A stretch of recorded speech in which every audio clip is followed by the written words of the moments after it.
Sofiane. Eh bien, de rien. Explique-nous un peu qui tu es et aussi de Green Tech. Mais avec plaisir. Euh, et donc, je m'appelle Sofiane et je travaille pour Green Tech Capital, un groupe qui opère en Afrique subsaharienne dans de multiples secteurs. Nous sommes un fonds VC, mais également des venture builders et également opérateur d'une fondation lancée récemment. Cela nous permet d'avoir une proposition de valeur pour les startups d'Afrique subsaharienne tout intégrée qui est aujourd'hui, à ma connaissance, inégalée. La fondation dessert les premiers temps de la vie de la startup. La partie venture building, transformation, dessert la phase 2 qui va permettre d'aller jusqu'à la levée professionnelle et enfin un fonds qui, lui, pourra accompagner la startup dans sa première série A ou Super Seed. Et c'est cette offre, ce continuum qui n'existait pas jusqu'à présent, que nous avons œuvré à développer depuis plus de 4 ans.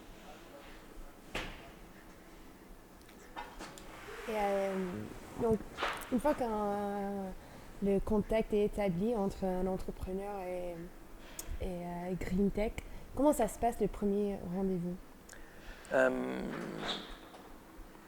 Alors, dans la mesure où nous avons différents points d'entrée, la fondation, le venture building ou le fonds, la réponse varie. Et donc, pour donner un cadre plus général, j'ai parlé de finalement ce qui préoccupe tous les entrepreneurs à première vue, c'est l'argent. Où vais-je trouver l'argent? Auprès de qui? Et comment je contacte ces bailleurs, ces potentiels investisseurs?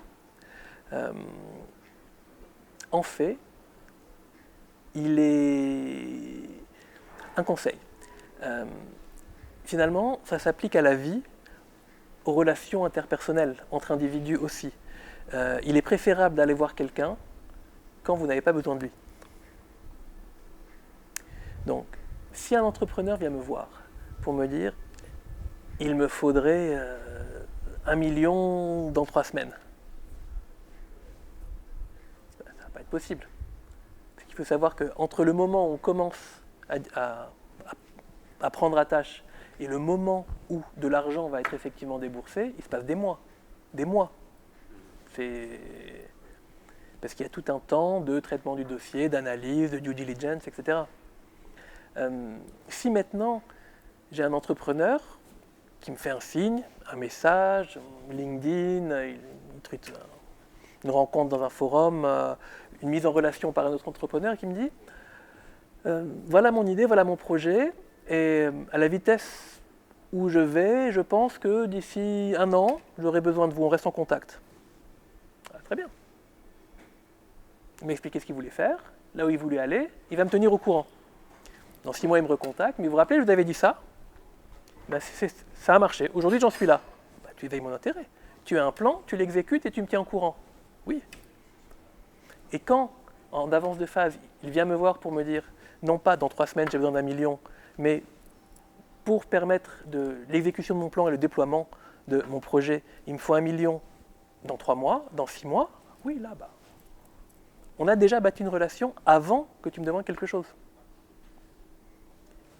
Ça marche pour tout. Et souvent, les entrepreneurs ne le font pas, ce qui est normal, parce que d'abord, ils n'ont pas le temps, et ils sont concentrés sur l'opérationnel du jour. Mais il faut arriver à s'extraire et prévoir de qui on aura besoin dans 6 mois, dans 1 an, dans 2 ans, pour les mettre dans la boucle dès le début. Tu as utilisé un mot, le mot due diligence. Est-ce que tu peux nous expliquer exactement ce que c'est? C'est une phase d'audit et de vérification, d'information. Vous vérifiez quoi? Tout. Tout. Au départ, c'est un pitch commercial, c'est une relation de vente où l'entrepreneur annonce ses réalisations et le futur.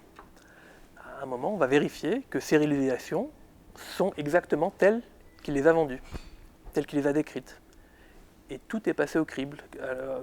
Bien sûr, toute la partie financière est auditée, contrôlée au travers des livres, des bilans, des comptes de résultats, mais aussi sur place. On va interviewer les employés, vérifier les stocks, les partenaires, tout le monde. C'est simplement s'assurer que entre le discours et la réalité, ça matche. Et bien sûr, vu qu'il s'agissait d'une prestation, d'une relation à caractère commercial au départ et qu'il s'agissait de vendre, il y a toujours des écarts. Oui, tu as quelques exemples.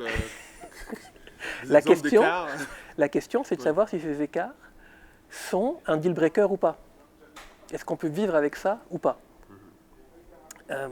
Et comment ensemble, avec l'entrepreneur, on avance et on va dans la direction qui nous avait été vendue et qui nous plaisait. Oui, alors des exemples, il y en a beaucoup. Hein. J'ai l'exemple en tête comme ça, d'un entrepreneur qui était venu me voir en me vendant une structuration de ces entités juridiques qui étaient aux petits oignons, où tout était bien fait.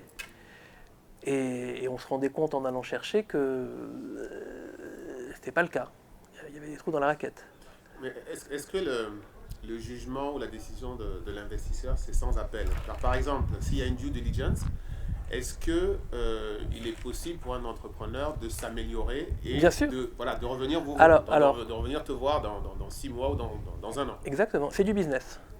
Du business, c'est non aujourd'hui. On ne préjuge pas de demain. Aujourd'hui, c'est non. Et une absence de réponse, par ailleurs, ça aussi c'est très important, une absence de réponse, ça n'est pas non. C'est souvent, on n'a pas eu le temps de traiter. Vous êtes débordé? Oui. Parce qu'on reçoit un nombre de sollicitations qui n'est pas en phase avec la capacité de traitement de quelqu'un qui travaille 10, 12, 15 heures par jour. Enfin, à un moment, c'est pas possible. Et c'est pour ça qu'il y a des filtres en amont. Qu'on prend le temps d'abord de lire des choses structurées plutôt que de répondre directement au téléphone à des gens qu'on ne connaît pas. C'est pas par mauvaise volonté, c'est par souci d'efficacité. Si on prenait le temps de discuter, de faire du chit-chat avec tous ceux qui voudraient nous solliciter, nous ne travaillerions pas sur les dossiers.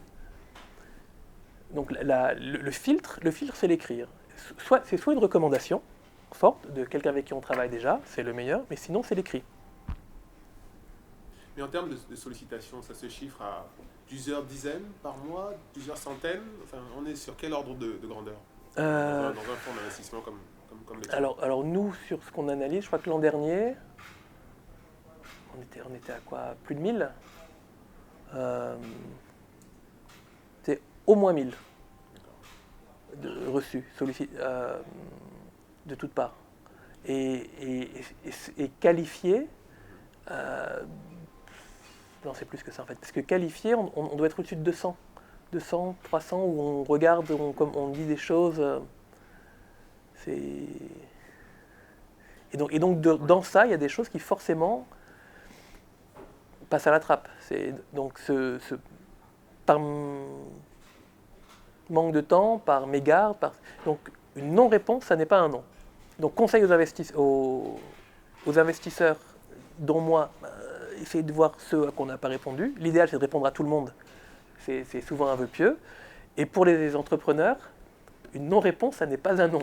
C'est persévérer, persévérer, persévérer. Alors peut-être une dernière question. Quel est le meilleur moment pour te contacter lorsque l'on est entrepreneur? À 8h30 après mon café. Non, en ce qui me concerne, moi, je suis assez réactif sur LinkedIn. Et donc les entrepreneurs qui m'écrivent sur LinkedIn, comme ils sont moins nombreux que ceux qui écrivent par mail, reçoivent une réponse plus vite. Voilà. Okay. Merci Sofiane. Bien, merci. Merci. De rien, merci à vous.